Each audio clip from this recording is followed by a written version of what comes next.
Сәлем, менің оқырмандарым, көбіңіз маған тіркелмей көреді екенсіздер. Каналыма тіркеліп дамуына өз үлестеріңізді қоса кетіңіздерші. Әйелін тексеріп көрмек болған еркек опық жеп қалды. Бір кісі әйелін тексеріп көрмек болып, әйеліне былай деп хат жазып қалдырыпты: мен сенен тойдым, жыныма тиіп кеттің, үйден кеттім, аман бол деп.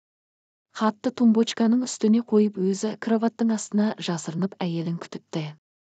Күйеуі өзінің бұл есі баланың ойыны сияқты екенін түсінсе де, әйелінің өзіне деген сезімін сынамақшы болыпты. Қазір әйелі келіп хатты оқып қиналып, құрбыларына телефон соғып жылағанын көргісі келді. Сағаттап күткен әйелі де келді, хатты көріп оқыды.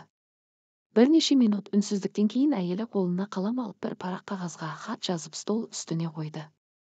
Әйелдің көңіл күйі түспеді, керісінше қуанышты көңіл күймен музыка қойып билеп, боянып сырланып киіне бастады.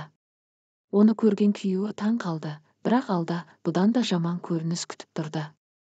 Әйелі қолына телефонды алып нөмір теріп біреуге хабарласа бастады. Күйеуі құлағын түріп тыңдап жатыр. Сәлем қымбаттым. Мен уже дайынмын, қазір саған барам. Менің ақымағыма келсек, мен оның нервысына тиіп күнде қанын іштем, ақыры өзі ақ үйден кетті. Қалайша осы ақымаққа күйеуге шықтым екен, білмеймін. Неге сені ертерек көрмедім екен?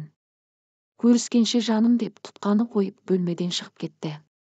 Бірнеше секундтан соң күйеуі сыртқы есіктің ашылып жабылғанын есітті, әйелі кетті. Әйелінің бұл ісін көрген күйеуі өз-өзін іштей жеп, өмірден түңіліп көзіне тоқтаусыз жас келді. Көзінде домаланған жаспен күйеуі кереуеттің астынан сүйретіліп әрең шығып, әйелі жазған хатты оқуға асықты. Көзінен тоқтамай жас тамып, қолы қалтырап хатты оқи бастады. Былай деп жазыпты: кереуеттің астынан аяғын шығып жатыр, мен дүкенге нан алып келуге кеттім.